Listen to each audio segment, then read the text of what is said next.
नमस्ते दोस्तों, आप सभी का द इन्वेस्टमेंट स्कूल में स्वागत है। ये हमारा पहला वीडियो है। इस चैनल का सबसे बड़ा जो टारगेट है वो यही है कि आप तक हम fundamental analysis of stocks simple भाषा में बिना किसी कॉम्प्लिकेटेड या मुश्किल शब्दों को यूज़ किए बिना हम आप तक पहुंचाएं। तो चलिए शुरू करते हैं आज का पहला वीडियो, जो कि है fundamental analysis of Birla soft. Birla soft एक सॉफ्टवेयर कंपनी है जो मिड मार्केट में ऑपरेट करती है। चलिए इसके बारे में और ज़्यादा जानते हैं। पहले ये डिस्क्लेमर कि जो वीडियो हम बना रहे हैं वो प्योरली एजुकेशनल पर्पसेस के लिए है। स्टार्ट करते हैं। So history of Birla soft. 1995 में बिरला सॉफ्ट का लॉन्च हुआ एक कन्वेंशनल आईटी बिजनेस की तरह।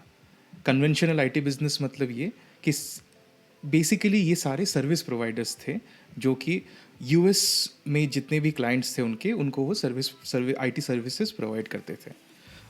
बहुत ही सिमिलर था Infosys, Wipro, Birla soft, all of them सारे एक ही तरह के बिजनेस थे। 95 में ये बिजनेस स्टार्ट हुआ। 2003 तक ऐसा हो गया था कि बिरला सॉफ्ट का जो डिपेंडेंसी था जीई पर, जीई उनका सबसे बड़ा कस्टमर था। इनफैक्ट इतना बड़ा कस्टमर था कि 50% ऑफ रेवेन्यूज़ जो आप देख रहे हो वो जीई से ही आता था। और फिर जीई का जो हाल है वो काफ़ी लोगों को ये पता ही होगा कि जीई जो है ओवर द इयर्स जीई की हालत खस्ता होती गई। कंपनी का जो रेवेन्यूज़ है वो गिरते गए जीई के, और इसी वजह से बिकॉज ऑफ ये जो ओवर डिपेंडेंसी थी बिरला सॉफ्ट की जीई पर, इसी वजह से बिरला सॉफ्ट को भी काफ़ी ज़्यादा हानि हुई। और फिर ऐसा चलते चलते फिर क्या हुआ कि 2018 में बिरला सॉफ्ट और केपीआईटी और एक इंडियन बेस कंपनी थी जो 1990 में स्टार्ट हुई थी, इन दोनों कंपनीज़ के बीच में एक मर्जर हुआ। मर्जर होने के बाद केपीआईटी का ऑटोमोटिव डिवीजन जो है, सो केपीआईटी भी एक ट्रेडिशनल बिजनेस आईटी बिजनेस थी, बट उसका जो ऑटोमोटिव बिजनेस में जो फोकस था वो काफ़ी ज़्यादा था। तो जब मर्जर होने के बाद एक कंपनी निकली बिरला सॉफ्ट, जिसके बारे में आज हम एनालिसिस करेंगे, और दूसरी कंपनी निकली केपीआईटी जो कि ज़्यादातर ऑटोमोबाइल इंडस्ट्री में ही फोकस करती थी। सो अभी हमने देखा कि हिस्ट्री ऑफ बिरला सॉफ्ट, कि बिरला सॉफ्ट किस तरह से over the years Birla soft अपने आप को डेवलप करती गई और 2018 में फाइनली मर्जर के बाद कौन सा रूप लिया। अभी हम समझते हैं कि जो बिजनेस है बिरला सॉफ्ट का वो कौन से बिजनेस में बिरला सॉफ्ट आज की तारीख में है। सरल शब्दों में समझने की कोशिश करते हैं कि बिरला सॉफ्ट जो है अपने रेवेन्यू किस प्रकार कमाता है। मोटा मोटा अगर देखें, और उनके वेबसाइट में भी इंफॉर्मेशन है कि 3 तरीके हैं जिस तरीके से बिरला सॉफ्ट अपना पैसा कमाता है और अपना रेवेन्यू कमाता है। पहला बिजनेस है डिजिटल ट्रांसफॉर्मेशन, दूसरा है enterprise technology and services, and तीसरा है प्रोडक्ट्स एंड सॉल्यूशंस। ये बहुत बड़े टर्म्स लगते हैं, बट हम अभी इनको एक के बाद एक सिंपल तरीके से समझने की कोशिश करते हैं। पहला समझते हैं digital business of Birla soft क्या है।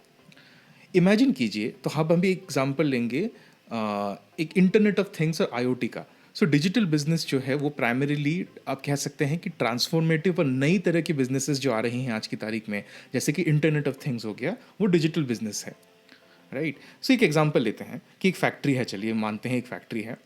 फैक्ट्री में ये क्रिटिकल कंपोनेंट्स हैं। अब हमने यहाँ पर कुछ पाइप्स का एग्जांपल लिया है। ऐसा कह सकते हैं कि अगर ये पाइप्स अगर ख़राब हो जाती हैं, और अगर फैक्ट्री का तो बेसिकली एक फैक्ट्री कैसे काम करती है, फैक्ट्री उसी प्रकार काम करती है कि जितना आप उत्पादन करेंगे उतना ही ज़्यादा कंपनी को लाभ पहुँचेगा। अब सपोज़ ये क्रिटिकल कंपोनेंट जो है वो ख़राब हो जाता है, कोई क्रिटिकल कंपोनेंट, उससे क्या होता है कि पूरा जो फैक्ट्री है उसका जो प्रोडक्शन लाइन है वो इफेक्ट हो जाता है। इसी में बिरला सॉफ्ट क्या करती है, बिरला सॉफ्ट लाती है इंटरनेट ऑफ थिंग्स। वो क्या करती है कि वो इन कंपोनेंट्स पे सेंसर्स या एक्चुएटर्स डिप्लॉय करती है।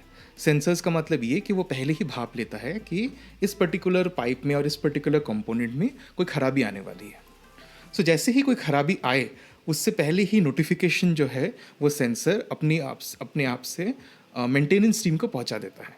और मेंटेनेंस टीम को जैसे ही पता चला कि इस फलाने सेंसर से ये पर्टिकुलर कंपोनेंट इफेक्ट होने वाला है, तो वो पहले ही उस कंपोनेंट के पास चले जाते हैं और उसका मेंटेनेंस कर लेते हैं। इससे क्या होता है कि पूरा जो फैक्ट्री है वो कंटिन्यूसली चलता रहता है। तो ये हो गया आपका एक एग्जांपल इंटरनेट ऑफ थिंग्स का। इंटरनेट ऑफ थिंग्स आज की तारीख में एक बहुत ही बड़ा और इमर्जिंग फील्ड है जो कि फ्यूचर में काफ़ी ज़्यादा हम लोगों को इफ़ेक्ट करेगा। एंड उससे काफ़ी ज़्यादा हम लोगों को ये भी पता चलेगा कि जितनी भी चीज़ें हैं हमारे अराउंड वो कनेक्टेड होती चली जाएंगी। जैसे कि आपका अमेज़ॉन एलेक्सा है, उससे आज आप बात कर सकते हो। गूगल का आपका होम है, उससे आप बात कर सकते हो। सिमिलरली B2B सेटअप में इन फैक्ट्रीज़ में ये ऑलरेडी स्टार्ट हो गया है डिप्लॉय होना। सो इसको कहते हैं इंटरनेट ऑफ थिंग्स। इस बिजनेस में बिरला सॉफ्ट है और काफ़ी अच्छा भी कर रहा है। अगला चलते हैं एंटरप्राइज टेक्नोलॉजी एंड सर्विसेज। इसका एग्जांपल समझते हैं। सो आप जो अपनी स्क्रीन पर अभी देख रहे हो ये बेसिकली एक सर्वर रूम है।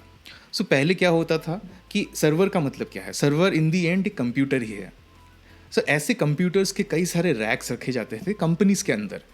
और सपोज़ मैं कोई सर्विस देने वाला हूँ आपको इंटरनेट की, सपोज़ मैं गूगल हूँ, तो आप जब सर्च करते हो कोई चीज़ गूगल पे, तो गूगल अपने सर्वर पहले क्या करता था, ऐसे मेंटेन करता था बिल्डिंग्स में।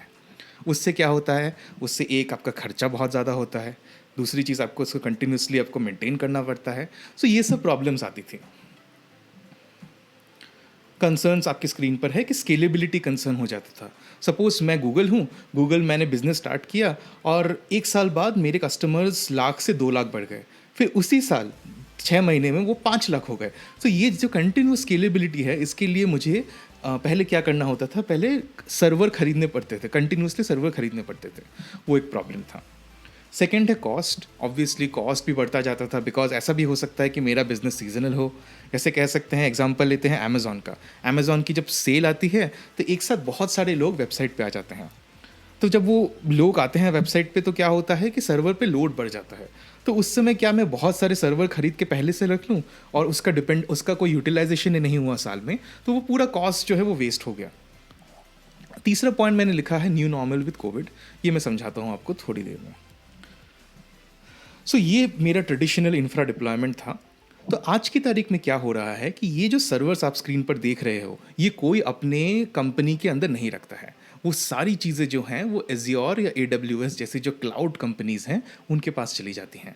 AWS और एज्योर ने क्या किया, उन्होंने सबका जो डिमांड है वो इकट्ठा किया और अपने लिए इतना ज़्यादा इंफ्रा डेवलप कर लिया, इतना ज़्यादा सर्वर कैपेसिटी डेवलप कर ली कि सपोज़ अगर मैं कोई अपना कंपनी खोलना चाहूँ तो कल मुझे कोई सर्वर खरीदने की ज़रूरत नहीं है। मुझे क्या करना होगा, मुझे बस आके AWS के पास जाना होगा और मुझे बोलना होगा कि इतना मुझे कंप्यूटिंग पावर दे दीजिए आप, और वो मुझे वो कंप्यूटिंग पावर दे देंगे। आज की तारीख में सारे जितने भी बिजनेसेस हैं वो इसी मॉडल पे जा रहे हैं। इससे फ़ायदा क्या हुआ? अभी देखिए, जब कोविड आया तो ऐसे कई सारी कंपनीज थी जिनके पास अपना जो सर्वर था वो विद इन ऑफिस ही था, विद इन ऑफिस बिल्डिंग्स ही थी। तो उससे उसमें क्या होता था कि अगर आपको कोई काम करना है ऑफिस का, तो आपको ऑफिस के बिल्डिंग में जाकर वो काम करना होता था। तो ये एक बड़ा प्रॉब्लम था। जैसे ही कोविड आया और वर्क फ्रॉम होम स्टार्ट हुआ, ये जो क्लाउड का जो पुश है, जितनी भी ऑन प्रेमाइज, इनको बेसिकली जो आप स्क्रीन पर देख रहे हैं इनको ऑन प्रेमाइज कहते हैं, बिकॉज ये बिल्डिंग के प्रेमाइसिस में ये पहले ये सर्वर्स लगते थे। आजकल ये ऑन प्रेमाइज से क्लाउड तक चली गई हैं। तो इससे बहुत ज़्यादा फ़र्क पड़ा है। एंड आज की तारीख में जो है ज़्यादातर कंपनीज अपना जो डिप्लॉयमेंट है वो इसी तरह क्लाउड पे करना चाहती हैं, बिकॉज क्लाउड के कई सारे फ़ायदे हमने ऑलरेडी गिना दिए। और ये जो बिज़नेस है, इस बिज़नेस को एंटरप्राइज टेक्नोलॉजी एंड सर्विसेज के तहत एक क्लाउड डिप्लॉयमेंट और क्लाउड इंफ्रा मेंटेनेंस भी आता है। सो इस बिज़नेस में भी बिरला सॉफ्ट बिल्कुल है। और ये बिज़नेस बहुत ही ज़्यादा इंपॉर्टेंट हो रहा है आज की तारीख में, बिकॉज इसका डिमांड दिन ब दिन बढ़ते ही जा रहा है। बिकॉज ज़्यादातर कंपनीज, जैसा मैंने आपको बोला, वो चाहती हैं कि वो ऑनलाइन स्पेस में और वो बेसिकली क्लाउड में अपना इंफ्रा लेके जाए, ताकि वो स्केलेबिलिटी का फ़ायदा, कॉस्ट का फ़ायदा, ये सब फ़ायदे उठा पाए। सो ये हो गया एंटरप्राइज एंड टेक्नोलॉजी सर्विसेज। फिर समझते हैं products and solutions of Birlasoft. So जैसा मैंने अभी तक आपको बताया, वो सारे सर्विसेज थे जो बिरला सॉफ्ट देती है। सर्विसेज का मतलब ये कि जब मैं किसी कंपनी के पास जाऊं तो हर बार मेरा जो ऑफरिंग है उस कंपनी को वो चेंज होता रहता है। सो पहले मैं एज बिरला सॉफ्ट क्या करूंगा कि मैं अपने क्लाइंट के पास जाऊंगा, पहले उनकी रिक्वायरमेंट समझूंगा एंड फिर उसके लिए सॉफ्टवेयर डेवलप करूंगा। ये जो साइकिल ये हर बार रिपीट होता है। बिरला सॉफ्ट अभी प्रोडक्ट्स में भी घुसने वाला है और घुस चुका है। इनफैक्ट वो क्या करती हैं, प्रोडक्ट्स बेसिकली क्या होती हैं कि एक बार आपने कोई सॉफ्टवेयर बना लिया, फिर आप उसको कंटिन्यूसली मार्केट में आप उसको बेचते रहते हैं। इससे क्या होता है, एक आपका फ़ायदा क्या होता है कि डेवलपमेंट साइकिल जो है बार बार रिपीट नहीं होता। सो उस बिज़नेस में भी अभी बिरला सॉफ्ट घुस चुका है। एक एग्जांपल हम लोग लेंगे यहाँ पर ट्रूलेंस का, जो आपकी स्क्रीन पर है। सो ट्रूलेंस क्या है? ट्रूलेंस बेसिकली एक सेल्सफोर्स सीआरएम जो होता है, सेल्सफोर्स सीआरएम का कॉम्प्लेक्सिटी आपको बेसिकली भाप लेता है। सीआरएम क्या होता है, एक स्टेप बैक लेते हैं और समझते हैं सीआरएम क्या होता है। सीआरएम होता है कस्टमर रिलेशनशिप मैनेजमेंट। ये एक टूल होता है जो एक कंपनी डिप्लॉय करती है ये समझने के लिए कि मेरे कंपनी में जितनी भी बिजनेसेस आने वाले हैं, राइट, तो कोई भी बिजनेस आता है उसको ट्रैक करने के लिए कस्टमर रिलेशनशिप मैनेजमेंट जो टूल होता है वो इंस्टॉल किया जाता है। अब ट्रूलेंस क्या करता है? ट्रूलेंस सेल्सफोर्स जो है कॉम्प्लेक्स टूल है। इसमें क्या होती है कि सेल्सफोर्स में ओवर टाइम क्या होता है, लोग अपना कस्टमाइजेशन करते रहते हैं कि मेरे कंपनी के तहत मैं इसको चेंज करता रहूँ। चेंज करने के बाद जो है वो पूरा टूल काफ़ी कॉम्प्लिकेटेड बन जाता है। ट्रूलेंस क्या करता है? ट्रूलेंस जो बिरला सॉफ्ट का प्रोडक्ट है वो सेल्स फोर्स पे आके बैठता है और सेल्स फोर्स के सारे कस्टमाइजेशन जितने भी हुए हैं उस कंपनी के लिए, कॉम्प्लेक्सिटी जितनी भी है, कितना मेंटेनेंस एफर्ट है, ये सारा भाप लेता है और ये as a product Birlasoft आज की तारीख में पोजीशन कर रहा है। सो दिस इज़ एक काफ़ी अच्छा प्रोडक्ट एक बनाया है उन्होंने, बिकॉज इसका रिक्वायरमेंट मार्केट में जैसे जैसे सेल्स फोर्स जैसी सॉफ्टवेयर हैं जो डिप्लॉय होते जाएंगे, ये सब भी इसके डिमांड भी बढ़ता ही जाएगा। सो ये मोटा मोटा हुआ सारे बिजनेसेस जो मैंने आपको अभी हाई लेवल से समझाने की कोशिश की। अगला समझते हैं कि स्ट्रैटेजिक इनिशिएटिव्स बिरला सॉफ्ट ने कौन से लिए। स्ट्रैटेजिक इनिशिएटिव समझना इंपॉर्टेंट इसलिए भी है बिकॉज हमको ये समझना है कि अगले 5 साल में बिरला सॉफ्ट ऐसी कौन सी चीज़ें करने वाला है जिससे कंपनी को प्रॉफिट मिलेगा और जिससे कंपनी बेसिकली मुनाफे के रास्ते में चलेगी। तो समझते हैं स्ट्रैटेजिक इनिशिएटिव्स को। सो पहला जो स्ट्रैटेजिक इनिशिएटिव जो बिरला सॉफ्ट ने लिया वो ये लिया कि उनका जो ईआरपी बिजनेस है, ईआरपी का मतलब ये कि एंटरप्राइज रिसोर्स प्लानिंग। आपने एसएपी का नाम सुना होगा। एसएपी एक मार्केट लीडर है ईआरपी बिजनेस में। अब ईआरपी का एक डिसएडवांटेज ये है कि आपको काफ़ी समय ऐसा होता है कि आपको ऑन प्रेमाइज जाके कस्टमर्स के साथ मिल के उसके बाद ही ईआरपी का डिप्लॉयमेंट होता है और ईआरपी का डिप्लॉयमेंट आज की तारीख में भी क्लाउड में ना होके काफ़ी समय ऑन प्रेमाइज भी होता है। तो इसीलिए जो ट्रेडिशनल ईआरपी बिजनेस है जिसमें बिरला सॉफ्ट पहले से था, वो ये चाहते थे कि इस पे डिपेंडेंसी कम हो। और फिर कोविड आ गया। कोविड आने से क्या हुआ कि डायरेक्ट इम्पैक्ट जो पड़ा वो इस बिजनेस पे पड़ गया। ये एक अच्छा मौका बिरला सॉफ्ट ने देखा और उन्होंने अपना जो डिपेंडेंसी है वो ईआरपी बिजनेस में कंटिन्यूसली क्वार्टर बाय क्वार्टर कम किया है। और ये एक बहुत अच्छी बात है बिकॉज व्हाट हमको क्या चाहिए, हमको ये चाहिए कि हम लोग मॉडर्न टेक्नोलॉजीज़ की तरफ आगे बढ़ें। अगर हम एक आईटी कंपनी हैं तो हम ये चाहेंगे कि हम इंटरनेट ऑफ थिंग्स, ब्लॉकचेन, इन सब चीज़ों पे काम करें ताकि फ्यूचरिस्टिक रहे हमारा प्रोग्रेशन और हम लोग हर तरह की इमर्जिंग सर्विसेज भी कंपनीज को देते रहें बिकॉज फ्यूचर का जो रेवेन्यू है वो वहीं से आने वाला है। सो ये एक अच्छी चीज़ बिरला सॉफ्ट ने की। दूसरा जो है, पहला पॉइंट उसने अपने ईआरपी बिजनेस का लोड कम किया और दूसरा जो है वो डिजिटल बिजनेस जो अभी हमने आपसे बात की, जो आईओटी बिजनेस हो गया, ब्लॉकचेन बिजनेस हो गया, इन बिजनेसेस में अपना जो रेवेन्यू शेयर है वो कंटिन्यूसली बढ़ाया है। अगर आप देखोगे तो Q4 FY20 में 27% से लेके आज की तारीख में 35% तक वो लोग अपना रेवेन्यू शेयर लेके गए हैं। सो ये एक बहुत ही बढ़िया फोकस है जो मैनेजमेंट ने किया। बेसिकली जो एग्जीक्यूशन है वो बहुत ही बढ़िया तरीके से हो रहा है, विच इज़ एक्सट्रीमली क्लियर इस डेटा पॉइंट से। दूसरा बढ़ते हैं focus on major accounts. So tail accounts ऐसी चीज़ होती हैं, सो कोई भी B2B बिजनेस होता है, B2B बिजनेस में हम ये चाहते हैं जनरली कि जो अकाउंट्स के साथ हमने बिजनेस किया इन द पास्ट, हम लोग उनके साथ कंटिन्यूड बिजनेस करें और हम लोग अपने आप को बहुत ज़्यादा अकाउंट्स के पीछे ना भागें। अकाउंट्स मतलब B2B मतलब बिजनेस टू बिजनेस। जब मैं कोई दूसरे बिजनेस को मैं चेज़ करता हूँ उस बिजनेस को हम लोग अकाउंट कहते हैं, राइट। तो इसीलिए यहाँ पर फोकस ऑन मेजर अकाउंट्स में ये मैनेजमेंट कह रही है कि हम लोग जो हैं ऐसे अकाउंट्स के पीछे नहीं भागेंगे जो हमको ज़्यादा रेवेन्यू नहीं देती हैं लेकिन मेहनत उतना ही लगता है, राइट। हम लोग ये करेंगे कि हम लोग फोकस करेंगे अच्छे कस्टमर्स पे, उन पे ज़्यादा ध्यान देंगे, उनके डिमांड्स को अच्छे से समझेंगे और क्रॉस सेलिंग करके उनमें ज़्यादा से ज़्यादा बिजनेस लाने की कोशिश करेंगे। सो ये एक इनिशिएटिव है, अगेन एक ऑपरेशनल एक्सीलेंस कह सकते हैं यहाँ पर कि Q4 FY20 में 378 अकाउंट्स थे जिनको बिरला सॉफ्ट सर्व कर रही थी। वो कम करते करते आज की तारीख में वो 291 तक लेके आ गए हैं। ये एक बहुत ही कमेंडेबल एक जॉब बिरला सॉफ्ट ने किया है बिकॉज ये आसान नहीं होता है। जब आप बिकॉज हमारा थॉट प्रोसेस ये रहता है कि हम ज़्यादा से ज़्यादा कस्टमर्स से मिलें, ज़्यादा से ज़्यादा B2B अकाउंट से मिले और उनका बिजनेस लाएं। लेकिन जब कोई कंपनी ऐसे कॉन्शियस डिसीजन लेती है कि नहीं हम लोग एक एक्सीलेंस की तरफ देखेंगे, हम लोग उन्हीं अकाउंट्स को टारगेट करेंगे जो हमारे साथ हमको लगता है कि पोटेंशियल है, हम क्रॉस सेलिंग कर पाएंगे। तब ये बहुत ही बढ़िया एक इंडिकेटर है ऑफ फोकस। फोकस बहुत ज़्यादा ज़रूरी है। और अच्छे से समझते हैं इस पॉइंट को। टिपिकल B2B डील्स में क्या होता है, मैं आपको ये बताना चाहता हूँ। B2B डील्स में पहले क्या होता है कि एक बिजनेस डेवलपमेंट रेप होता है। एक टिपिकल एग्जांपल है, हर कंपनी में अलग से अलग होगा। वो बिजनेस डेवलपमेंट रेप जो है पहले एक लीड लेके आता है कि फलाने कंपनी में ये वाला जो बंदा है वो बिरला सॉफ्ट के इस पर्टिकुलर प्रोडक्ट पे इंटरेस्टेड है। सो ये हो गया पहले। जैसे मैंने आपको ट्रू लेंस का एग्जांपल दिया था, सपोज मैं एक कंपनी में काम करता हूँ और मैं आपकी बिरला सॉफ्ट की BDR से बात करता हूँ और फिर मुझे इस पर्टिकुलर प्रोडक्ट में इंटरेस्ट है। सो मैं एक लीड बन गया बिरला सॉफ्ट के लिए। यहाँ तक क्लियर? ओके। नाउ BDR को जो लीड मिला वो क्या करता है, वो एक अकाउंट एग्जीक्यूटिव को, AE को, BDR मतलब बिजनेस डेवलपमेंट रेप और AE मतलब अकाउंट एग्जीक्यूटिव, अकाउंट एग्जीक्यूटिव को पास कर देता है। अकाउंट एग्जीक्यूटिव क्या करता है, फिर वो मेरे कंपनी में आता है और धीरे धीरे मेरे कंपनी को मैपिंग करना स्टार्ट कर देता है। वो समझना स्टार्ट कर देता है, अच्छा मैं इस बंदे से मिलूंगा, इस बंदे के बाद मैं इससे मिलता हूँ ताकि ये डिसीजन मेकर है। सो वो पूरे कंपनी को वो नेविगेट करता है, समझता है, ताकि वो डील क्लोज हो पाए। फाइनली डील जो है वो नेगोशिएशन पे जाती है, जिसमें पैसे, टर्म्स, इन सब का डिस्कशन होता है एंड फाइनली वो डील का क्लोजर होता है। डील के क्लोजर होने के बाद उसके बाद भी आफ्टर सेल सपोर्ट, मेंटेनेंस, ये सब कंटिन्यूसली चलता ही रहता है B2B डील्स में। तो इससे आप ये बात तो बिल्कुल ही समझ गए होंगे कि एक B2B डील क्लोज करने में एक तो टाइम बहुत लगता है। टिपिकली एक B2B डील 6 to 9 मंथ्स का होता ही है, इससे कम समय का B2B डील जनरली नहीं होते हैं। सो एक बात ये हो गई। सेकंड, आपने देखा कि पूरे एंटायर वैल्यू चेन में कितना ज़्यादा एफर्ट लगा लोगों का, राइट?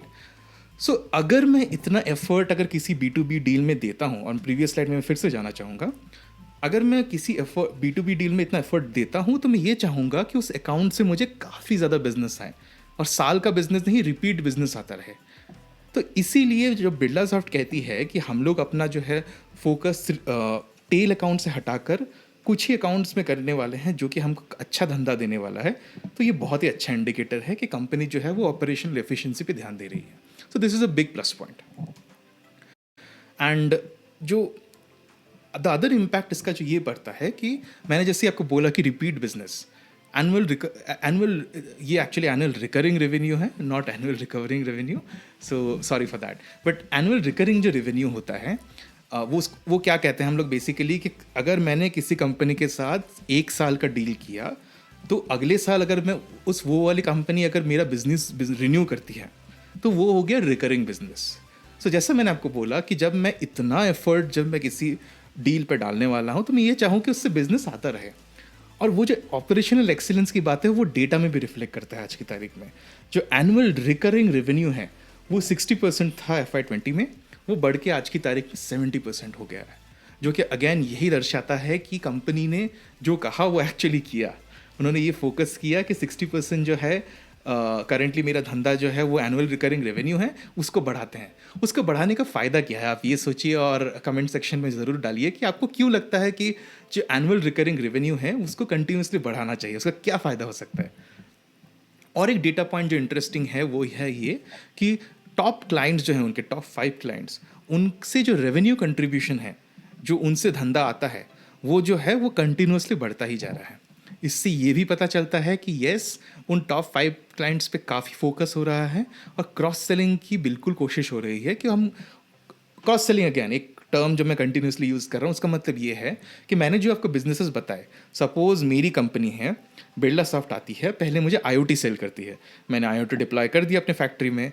कल लेटेस्ट से मुझे एक डिमांड आता है कि मुझे अपना ब्लॉकचेन का बिजनेस भी सेटअप करना है और ब्लॉकचेन की इम्प्लीमेंटेशन करना है। तो मैं अगेन इफ बिरला सॉफ्ट ने मुझे वो ब्लॉकचेन वाला सोल्यूशन अगर बेचा तो उसको बेसिकली हम क्रॉस सेल कहते हैं। तो उससे क्या होता है कि एक पर्टिकुलर क्लाइंट से, यानी कि मेरे से, मैं आपको कंटिन्यूसली ज़्यादा से ज़्यादा बिजनेसेस देता रहूँगा। तो ये एक फ़ायदा हो गया इसका। सो ये एक अच्छा इंडिकेटर है कि कंपनी जो है वो फोकस्ड है अपने करंट सेट ऑफ क्लाइंट्स पे, उनसे बिजनेस लाने में। ये और एक इंडिकेटर ये भी है कि जो करंट सेट ऑफ कस्टमर्स हैं वो बिरला सॉफ्ट से खुश भी हैं, बिकॉज अगर मैं आपसे खुश नहीं हूँ तो मैं आपको बिजनेस नहीं दूंगा फिर से, राइट? थर्ड जो फोकस है वो है माइक्रो वर्टिकल्स का। ये एनुअल रिपोर्ट में पाया गया है कि बिरला सॉफ्ट जो है वो ये कह रही है कि जो मैंने आपको 3 एग्जांपल्स दिए, राइट। तो ये IoT का एग्जाम्पल हो गया, ब्लॉकचेन एग्जाम्पल हो गया, क्लाउड का भी मैंने आपको एग्जाम्पल दिया। सो बिरला सॉफ्ट ये एसेंशियली कह रही है कि मैं as a company in verticals पे रादर दैन मैं सारी चीज़ों में सारी IT सर्विसेज प्रोवाइड करूं, मैं ये करने वाली हूं कि मैं इन 3 वर्टिकल्स में या फिर ऐसे सिमिलर वर्टिकल्स, माइक्रो वर्टिकल्स जो उन्होंने कहा, उन पे फोकस करूंगी और मैं उनमें ऐसा टैलेंट लेके आऊंगी कि अगर कोई डील आती है जो कि IoT ब्लॉकचेन से है, because of my expertise in this particular vertical which is actually a micro vertical, right. So उससे क्या होगा कि वो फोकस जो है उन्होंने बढ़ाया, फोकस बढ़ाने से ऑपरेशनल एक्सीलेंस बढ़ा, एक्सीलेंस बढ़ने से बाकी क्लाइंट सेटिस्फाई हुए और नए क्लाइंट्स भी आए। सो ये हो गया फोकस ऑन माइक्रो वर्टिकल्स, जो कि बिरला सॉफ्ट कह रही है कि वो करने वाले हैं। ठीक है, अभी तक हमने स्ट्रैटेजिक इनिशिएटिव्स जो है बिरला सॉफ्ट जो लेने वाली है वो हमने समझा। अब हम समझते हैं कि फिनेंशियल्स एंड की सक्सेस इंडिकेटर्स क्या हैं। सो फिनेंशियल्स में पहला जो पॉइंट जो उभर के आता है वो है डे सेल आउटस्टैंडिंग का। सो डे सेल आउटस्टैंडिंग क्या होता है कि सपोज मैंने कोई सर्विस बेची आपको, तो कितने दिन में उस सर्विस के अगेंस्ट आपने बेसिकली मैंने इन्वॉइस रेज किया आपके लिए, और आपने उस इन्वॉइस का पेमेंट कितने दिनों में किया, वो जो फैक्टर है वो 72 डेज से 56 डेज हो गया है, which is I think one of the best in the IT industry. इसका इंपॉर्टेंस क्या है? इसका इंपॉर्टेंस ये है कि ये दर्शाता है कि एक तो कस्टमर्स आपसे खुश हैं बिकॉज वो ऑन टाइम पेमेंट कर रहे हैं, समटाइम्स बिफोर टाइम पेमेंट कर रहे हैं। दूसरा, कैश फ्लो पॉजिटिवली इम्पैक्ट होगा, क्योंकि जितनी जल्दी कंपनी के पास पैसा आता है, तो सपोज मैं एक साइकिल में चलता हूँ, राइट, एक ऑपरेटिंग साइकिल में चलता हूँ। सपोज मैं आपको क्रेडिट देता हूँ 20 दिन का, ठीक है, आप आगे क्रेडिट देते हैं 30 दिन का। अगर वो क्रेडिट साइकिल अगर आप 30 दिन का अगर कम कर दें तो आपको ही फ़ायदा है, यानी कि आपको पैसा जल्दी मिलता है। सिमिलरली यही FY20 से FY21 में 72 डेज से 56 डेज अगर डे सेल आउटस्टैंडिंग हुआ तो कैश फ्लो इससे पॉजिटिवली इम्पैक्ट होता है, क्योंकि मेरा जो सर्विसेज है वो सर्विसेज के जो पैसा है वो मुझे जल्दी से जल्दी मिलने लग गया। दूसरा पॉइंट ये है कि आपका जो कलेक्शन प्रोसेस है, अगेन ऑपरेशनल एक्सीलेंस, जो मैंने पहले आपको बताया था कि ऑपरेशनल एक्सीलेंस पे बिरला सॉफ्ट का ध्यान काफ़ी ज़्यादा है। तो ये जो कलेक्शन है, कलेक्शन का प्रोसेस इंप्रूव हुआ, एज अ रिजल्ट क्या होता है कि नंबर ऑफ डेज कम हो गए, राइट। एंड फाइनली मैंने क्वालिटी ऑफ कस्टमर्स के बारे में आपको ऑलरेडी बता ही दिया है कि जब कस्टमर्स खुश होंगे तो वो ऑन टाइम पेमेंट करेंगे, तो यही यहाँ क्लियरली दिखता है। अब हम समझते हैं फ्री कैश फ्लो। सो जो कंपनी का बिरला सॉफ्ट का जो फ्री कैश फ्लो है वो कंटिन्यूसली अगर आप साल दर साल देखें तो FY19 में वो घट के -161 करोड़ हो गया था, प्राइमरीली बिकॉज ये इफेक्ट्स थे मर्जर के। लेकिन जो आखिरी के पिछले 2 साल हैं वहाँ देखिए जो फ्री कैश फ्लो है वो कंटिन्यूसली बढ़ रहा है, इनफैक्ट सिग्निफिकेंटली बढ़ रहा है। FY20 से FY21 में वो डबल हो गया। एक स्टेप बैक लेते हैं और समझते हैं फ्री कैश फ्लो क्या होता है आसान भाषा में। सो फ्री कैश फ्लो जो है वो एक स्ट्रॉन्ग इंडिकेटर होता है ऑपरेशनल एक्सीलेंस का। इसका मतलब अगर कोई कंपनी अगर 100 रुपये का अगर उसने रेवेन्यू कमाया, अगर उसने बोला कि 100 रुपये का मैंने बिजनेस किया, तो यानी कि ये हो सकता है कि 100 रुपये की उसने इन्वॉइसेस दी अपने कस्टमर्स को। लेकिन कितने कस्टमर्स ऐसे हैं जो डील कंप्लीट होने के बाद वो कैश रिटर्न कर रहे हैं, जो हमने डेली सेल आउटस्टैंडिंग का एग्जांपल दिया था कि जो कैश में कन्वर्ट हो रहा है। तो सपोज आपने 100 रुपये का बिजनेस किया और वो 100 के 100 रुपये आपके कैश में कन्वर्ट हो गए। उसके बाद आपने उस 100 रुपये जो कैश आपके पास आया इन द बिजनेस, उसको आपने उससे लेट से आपने 20 रुपये इन्वेस्ट किए नए लोगों को हायर करने के लिए, राइट। सो जो बाकी के 80 रुपये बचे, जो कि जेन्युइनली वो कैश है जो कि एक्चुअली फ्री है आपके पास in the bank is actually there, ताकि आप उसको दूसरे कामों में यूज़ कर सकें। या तो आप डिविडेंड पे कर सकें, या तो आप उसको किसी भी तरह से आप इन्वेस्ट कर सकें, या तो आप कोई नई कंपनी खरीदने के लिए इन्वेस्ट कर सकें, एक्वायर करने के लिए खरीद सकें। सो वो होता है free cash flow. Free cash flow जैसे जैसे कंपनी का बढ़ता जाता है, ये बहुत अच्छा इंडिकेटर है ये कहने के लिए कि कंपनी की जो फिनेंशियल्स हैं वो काफ़ी ज़्यादा हेल्दी पोजीशन में है। और वही मुझे ट्रेंड आज की तारीख में बिरला सॉफ्ट में दिख रहा है कि जो नंबर्स हैं वो FY20 से 21 में आते आते वो डबल हो गए। It's a very good indicator. Employ utilization की बात करते हैं। सो IT कंपनीज़ में, सॉफ्टवेयर कंपनीज़ में एम्प्लॉय जो होता है वही बहुत प्राइमरी और in fact the most critical success factor, क्योंकि जो अच्छे कोडर्स होते हैं, अगर आप एज अ कंपनी अच्छे कोडर्स लाएंगे, एफिशिएंट कोडर्स लाएंगे जो टाइम पे कस्टमर्स को expected code, expected product, expected service in the form of code deliver कर पाएँ, तो वो वही सक्सेस फैक्टर हो जाता है। तो ऑपरेशनल एक्सीलेंस का ये बहुत बड़ा फैक्टर ये है कि मैं अगर एक आईटी कंपनी चला रहा हूँ, तो मेरी कंपनी में जितने कोडर्स, टेस्टर्स हैं, वो एफिशिएंटली यूटिलाइज हो रहे हैं कि नहीं। सो ये जो आपको एट्रिशन रेट आपको दिख रही है, ये कंटिन्यूसली डिक्लाइन होते होते इस पर्टिकुलर क्वार्टर में 11% आ चुकी है। सो ये सिग्निफिकेंटली ये भी दिखाता है कि कंपनी का कल्चर जो है वो इम्प्रूव हो रहा है, लोग खुश हैं कंपनी में काम करके, उनको ऐसा लग रहा है कि एक जो वो मेहनत कर रहे हैं उसका उनको डेफिनेटली रिटर्न मिल रहा है, and they are in a satisfied place. That is why you see a downward trend in attrition. Employ utilization, जो पॉइंट मैंने आपको बताया कि जितने एम्प्लॉयज़ मैंने हायर किए उतने में कितने लोग हैं वो बेंच पे बैठे हुए हैं। बेंच का मतलब ये कि करंटली कंपनी के पास प्रोजेक्ट्स नहीं हैं उनको देने के लिए। तो जब कंपनी में एम्प्लॉयज़ बेंच में बैठते हैं, उनका ऑब्वियसली मोटिवेशन ख़राब होता है। उनको ऐसा लगता है कि it could be that free time है, तो एज अ रिज़ल्ट वो लोग अपने आप को अपस्किल भी नहीं कर पा रहे हैं। तो एम्प्लॉय यूटिलाइजेशन भी एक अच्छा इंडिकेटर है ये बताने के लिए कि मेरे जो एम्प्लॉयज़ हैं करंटली, राइट, तो उनको हम किस तरह से प्रोडक्टिव बना रहे हैं। जितने प्रोडक्टिव एम्प्लॉयज़ उतना ही प्रोडक्टिव एक सॉफ्टवेयर कंपनी। सो इसीलिए जो एम्प्लॉय यूटिलाइजेशन है ये भी ऑल टाइम हाई 85% इस पर्टिकुलर क्वार्टर में टच कर चुका है, जो कि बहुत ही अच्छा इंडिकेटर है। फाइनली हम लोग बात करेंगे एबिडा की। सो एबिडा जो है वो बेसिकली ऑपरेशनल प्रॉफिट्स हो गए।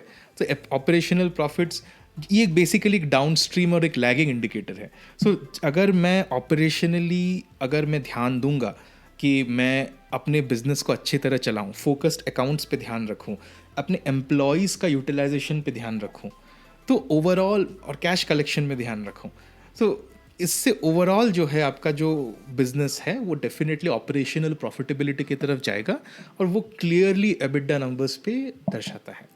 सो आज की तारीख में जो एबिडा नंबर्स हैं they are at a all time high for Birlasoft. So ये सारे फिनेंशियल इंडिकेटर्स को देखते हुए फाइनली मुझे यही लगता है कि जो बिरलासॉफ्ट है from a financial position also काफ़ी एक स्ट्रांग पोजीशन पे है आज की तारीख पे। सो ये था हमारा एक नेट समरी सिंप्लीफिकेशन आप कह सकते हैं कि जो हमारे थॉट्स हैं बिरलासॉफ्ट के लिए, और हम कौन से फैक्टर्स देख रहे हैं बिरलासॉफ्ट को एनालाइज करने के लिए। फाइनल डिसीजन आपका होगा। हमारी तरफ से यही कहना है हमको कि वैल्यूएशन जो है हम उस पर ज़्यादा ध्यान नहीं देते। हम सॉलिड कंपनीज़ ढूंढने की कोशिश करते हैं और आपके सामने लाते हैं। उन सॉलिड कंपनीज़ पे अगर आप काफ़ी टाइम तक पैसा रखो, हमको हमेशा डेकेडल सोचना। डेकेडल मतलब 10 साल 20 साल के टाइम फ्रेम में सोचना है। 10 साल तक अगर रख सको कोई कंपनी, तो उन कंपनीज़ को सिलेक्ट करो, उन कंपनीज़ पे इन्वेस्ट करो, और 10 साल तक कंपनी को भूल जाओ। जब डाउन टर्न आए तो इनफैक्ट खरीदो, पैनिक मत करो। सो 10 साल बाद जब आपको रिजल्ट्स मिलेंगे वो आपको सिग्निफिकेंट एक्सपोनेंशियल रिजल्ट्स मिलेंगे। सो यही फ़ायदा है अच्छी कंपनीज ढूंढने का और 10 साल के टाइम फ्रेम में सोचने का। सो इसीलिए वैल्यूएशन मेरे लिए उतना ज़्यादा मैटर नहीं करता है। सो यही था हमारा एनालिसिस ऑफ बिरलासॉफ्ट। अगर आपको ये वीडियो पसंद आता है तो ज़रूर लाइक, शेयर, सब्सक्राइब कीजिए, उससे हमें काफ़ी एनकरेजमेंट मिलेगा। और कमेंट सेक्शन में ज़रूर अपना रिव्यू जो है वो ज़रूर डालें। Let us engage in the comment section. Thank you so much.